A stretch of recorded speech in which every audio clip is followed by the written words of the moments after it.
Hi, welcome back. In this segment, we're going to discuss argument construction practice protocol. No way around it. You got to practice if you want to get better at constructing logical arguments. But the kind of practice you do is really important. And actually, it's often recommended to do a lot of argument reconstruction, where you take arguments that are sloppily put together or don't have clear lines of logic, and your task is to put them together into a logical form. That's really not the fastest way to develop your skills. Now, we'll do some argument reconstruction later, but argument construction is the fastest way to get good at this. And this is a simple protocol for argument construction practice. So number one, think of everyday conclusions that you believe to some degree and develop logic bridge templates with an individual line of reasoning relying on 1, then 2, then 3, and then 4 linked premises. So when you want to start your practice, you don't go looking for obscure types of conclusions that you're trying to support. Pick something, pick your examples from your everyday life that you have some belief in, and then see the kind of reasoning that you can come up with to support it. Then the next step would be, once you have the inferential premises together, then add supporting assumptions, both necessary and ancillary, where appropriate. Third, assess the level of certainty that you attach to each premise and to the conclusion for each example.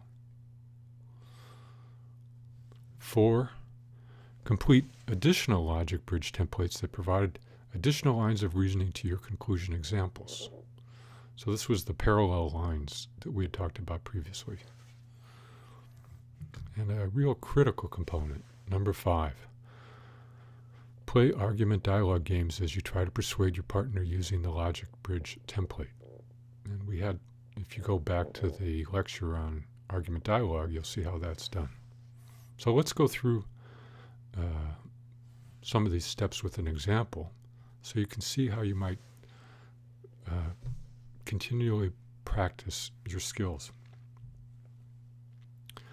So if you're going to do it on a computer, you can use the process we're going to show here, and I'll post this file as a PowerPoint file so you can use this.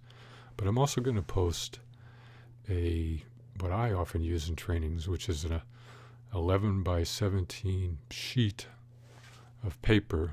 It looks pretty much like this, in which the sizes of the square fit for a small post-it note. And so if you're teaching people or working by yourself without a computer, you can just give everybody a blank 11 by 17 sheet and a pile of post-it notes, and just what this process will look like on the computer, you can do right at your desk with pencil and paper. So here we have the familiar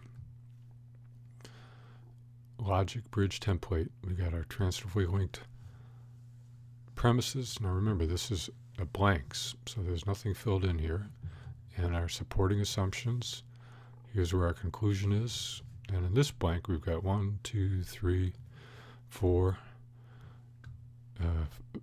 place for 5 premises. Here's our universal quantifier. This is just a reminder that the predicate that's here is going to become the subject phrase in the next premise.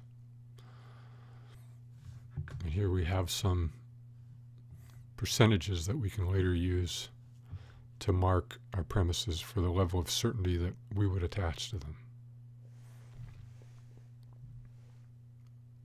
So, like I said, if you're going to start out, pick an everyday conclusion. Here we've got, today is cold. I usually start with this one when I'm doing a training because everybody can seem to relate to it. So we have our conclusion, today is cold.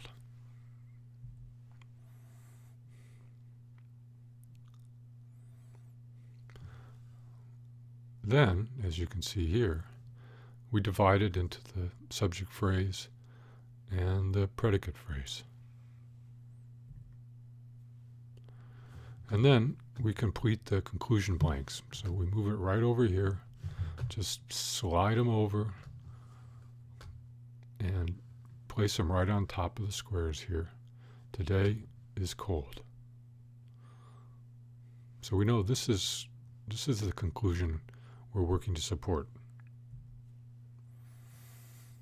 Our next step is we create the start and finish of the line of reasoning. So we know that the subject phrase of the first premise is going to be the subject phrase of the conclusion, and the subject phrase of the last premise is going to be the subject phrase of the conclusion. Now, of course, we don't know if there's going to be 5 premises or 4 or 3 or 10, but you can normally fill out the blank this way and just put this at the end, and if there's fewer premises, you can just move this up. If there's more premises that you're going to need a blank with more lines on it.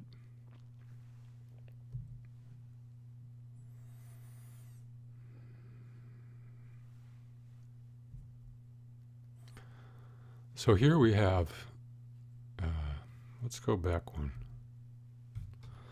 So our next step is we go down here and we think of our first premise that would support this conclusion. And so I've just picked was 25 degrees Fahrenheit. Whatever works for you, that's the one you pick. And I've moved it up here. So now we have today was 25 degrees Fahrenheit. That's our first premise. And then I create the linkage by making the predicate of the first premise the subject phrase of the next premise. And here I can just, it's apparent I only need 2 premises, so I can move the is cold right up here, and now I've got my argument. Premise 1, today was 25 degrees Fahrenheit. Premise 2, any that was 25 degrees Fahrenheit is cold. So today is cold. So that's a 2-premise exercise. Well, now if we want to do a practice with 3 premises, we need to create a gap in the line of reasoning. And here I've just picked creating the gap in the first premise. So we have a break in our line of reasoning, and we're going to have to come up with something else that fits here so that it logically connects. So the one I came up with for this example was 25 degrees Fahrenheit according to the thermometer. So I move that up here, and now I've got 3 premises that all connect logically. And here I have today was 25 degrees Fahrenheit according to the thermometer. Premise 2, any that was 25 degrees according to the thermometer was 25 degrees Fahrenheit. Any that was 25 degrees Fahrenheit is cold. You can see here I've moved this over so that the connections, the linkage, is seen and created. So this time I'm going to begin again with the 2 premises and try moving the blocks or the stepping stones a little differently.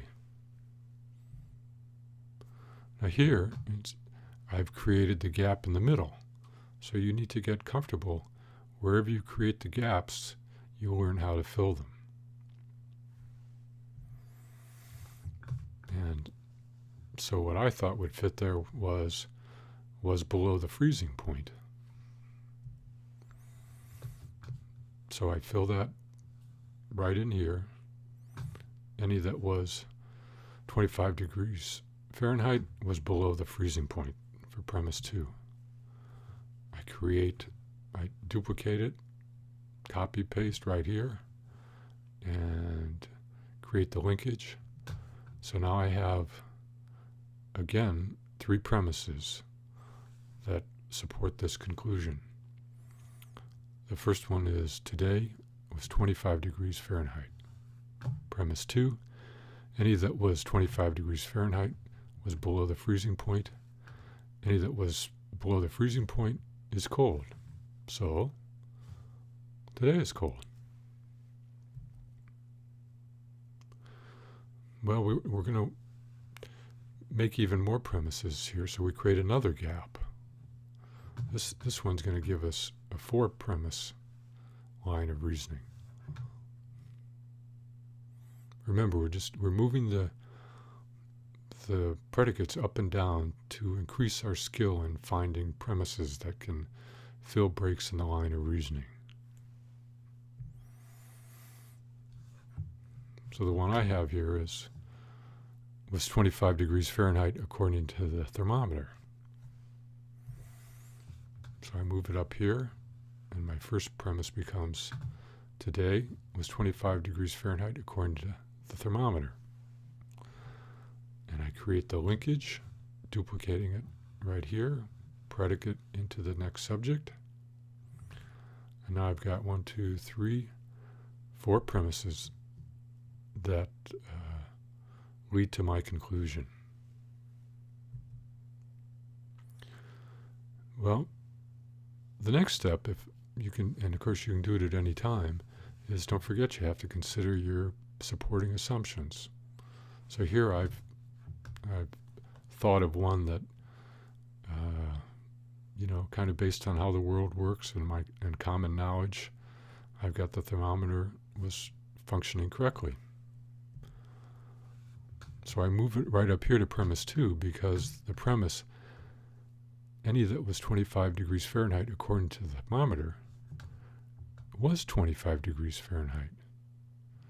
Well, if we're going to rely, this is a reliability, if we're going to rely on the thermometer, for this premise number 2 to be correct, at least for one thing, the thermometer was functioning correctly would be an important assumption. So I'm beginning to flesh out the argument. Here I've come up with one more that occurred to me. The thermometer was read correctly. So I can put that here because that also would be an assumption for this premise number 2. So in my practice now I've got 1, 2, 3. This time I've got 4 premises, all logically organized, and I've come up with 2 assumptions.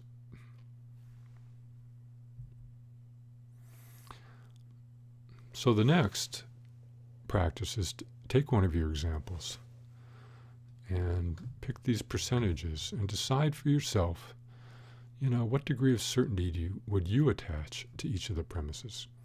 Here I put 80% for the first one, 40% for the next one, because maybe in my mind I'm concerned whether it was read correctly or how it was functioning right. I put 100% here because I happen to know that 25 degrees Fahrenheit is below the freezing point. And I'll pick 100% here. Of course, it depends what your definition of cold is, but that's another. Remember, any adjective is an opinion, so that's a whole other story right there. And I've picked for myself, remember, it's subjective, 30% overall for following this line of reasoning as supporting that today is cold. So, and of course, we didn't do the number 5, which is, or the 4 or 5. 4, you just start over and create a parallel line of reasoning that would support your conclusion. It might be that today, everybody was wearing coats, winter coats, or was snowing, or something else. And then you go through the same exercises, and you do this, every week. You pick 3 or 4 and you practice just simple, basic conclusions so that the pattern and the rhythm of it gets clear in your mind.